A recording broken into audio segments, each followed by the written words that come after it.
안녕하세요. 6월 29일 목요일 아침입니다. 말씀과 함께 새롭게 여는 소망의 아침을 시작하겠습니다. 유진 피터슨은 그리스도인에게 위기와 고난은 주님의 구원을 경험할 더없이 알맞은 기회다라고 이야기합니다. 창세기 27장 30절로 46절까지 말씀을 본문으로 와요. 때늦은 후에 신실하게 약속을 이루시는 하나님이라고 하는 주제로 함께 은혜를 나누기를 원합니다. 이삭이 축복하기를 마치자 에서가 사냥에서 돌아와 이삭 앞에 나아갑니다. 야곱에게 복을 빼앗긴 에서는 자기도 축복해달라며 아버지에게 애원합니다. 이삭은 에서가 칼을 믿고 살며 아우를 섬길 것이라고 합니다. 에서가 야곱을 죽이고자 하자 리브가는 야곱을 하란으로 도피시킵니다. 이삭의 축복을 에서가 아닌 야곱이 받은 것은 물론 야곱의 속임수 때문이었지만 결과적으로는 하나님의 말씀이 성취되어가는 과정을 보여줍니다. 하나님의 선택에 따라 야곱이 언약의 승자가 되었는데 에서는 왜 축복에서 제외되었는지를 그가 보여준 모습을 통해 짐작해 볼 수 있습니다. 야곱의 이름은 다양한 의미를 담고 있습니다. 그 가운데 하나는 속이다라고 하는 뜻입니다. 야곱은 아버지와 형을 속이는 행동으로 인해 비난의 대상이 됩니다. 여호와께서는 피 흘리기를 즐기는 자와 속이는 자를 싫어하십니다. 이 말을 바꾸어서 말하면 싸우는 자와 거짓말하는 자를 여호와 하나님께서는 싫어하신다는 말씀입니다. 요즘 그리스도인들이 세상에서 비난받는 이유는 무엇인가요? 세상이 목회자 그리고 기독교인에게 더 높은 도덕적 수준을 요구하는 것이 잘못된 것은 결코 아닙니다. 오히려 그것은 성경의 가르침이기도 합니다. 그런데 우리는 자신의 고난을 아전인수격으로 해석해 의인의 고난으로 여기는 경우가 많습니다. 그렇게 말하기 전에 우리에게 비난받을 행위가 없는지 냉철하게 되돌아봐야 합니다. 야곱의 행동 때문에 에서는 비명을 지르게 되었습니다. 이 비명이 지도자의 폭정으로 인해 백성이 하나님께 호소하는 모습을 가리키기도 합니다. 창세기 기자는 에서의 상황을 말로 기록할 수 있었을까요? 이삭은 야곱의 행위로 참을 수 없는 분노의 칼을 갈게 됩니다. 자기 아들에게 속은 아버지의 심경을 창세기 기자는 차마 표현할 수 없었을 것입니다.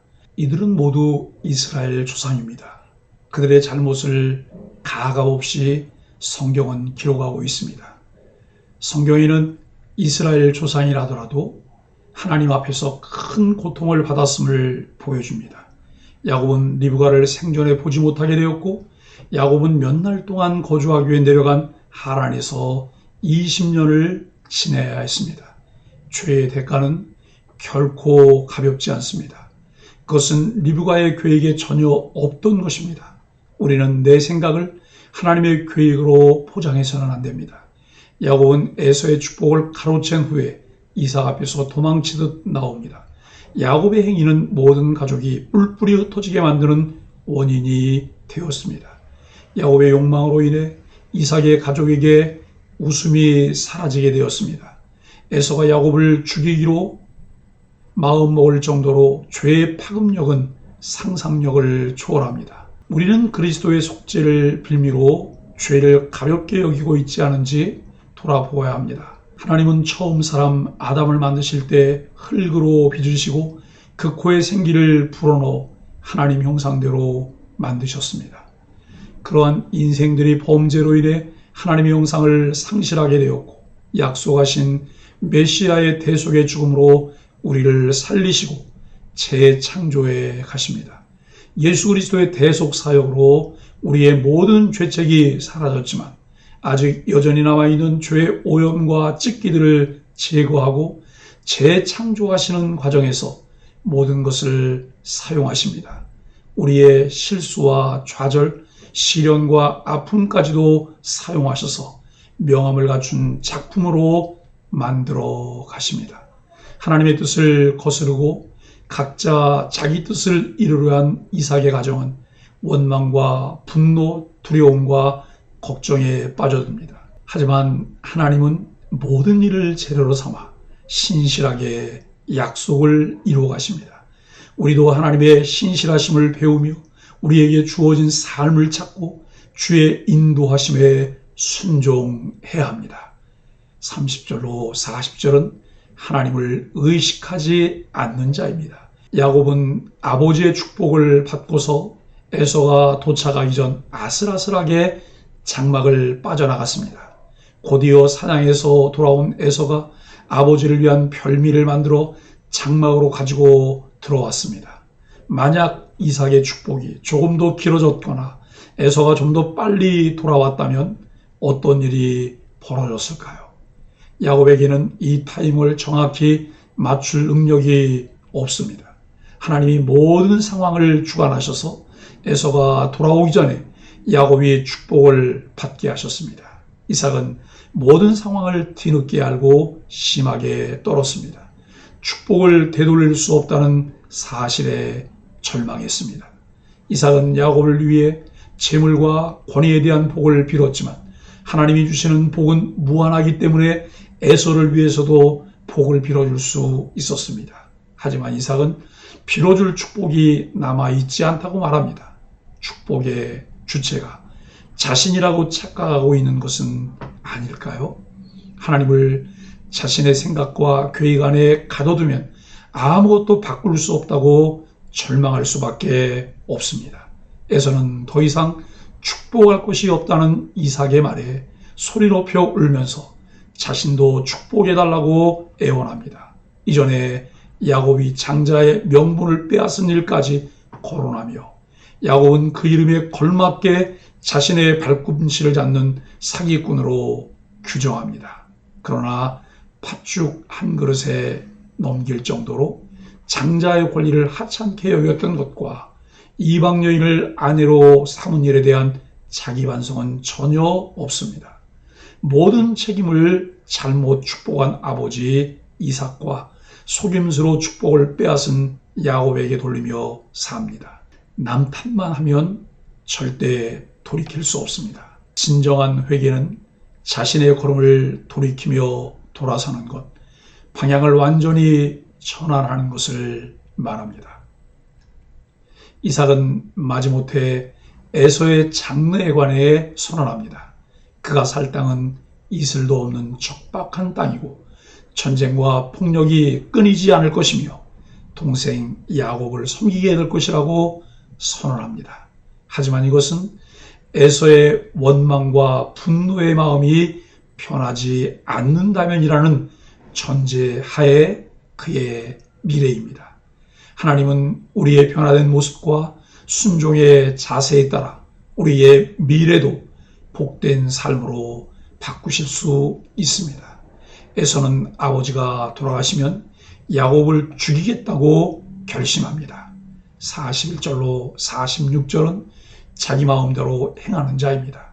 이를 눈치챈 리브가는 시간이 지나면 문제가 해결될 것이라 여겨 야곱을 자신의 오빠가 있는 밧단 아람으로 몇 날 동안만 피신하게 합니다. 그러나 야곱이 다시 돌아오기까지 20년의 세월이 걸렸고 리브가는 야곱을 다시는 만나지 못하게 됩니다. 이 모든 것은 죄를 주도한 대가였습니다. 죄는 반드시 그 대가가 따른다는 사실을 기억하고 죄의 길에 서지 않도록 철저히 경계해야 합니다. 이삭의 가정은 이로써 고통의 시간을 보내게 됩니다.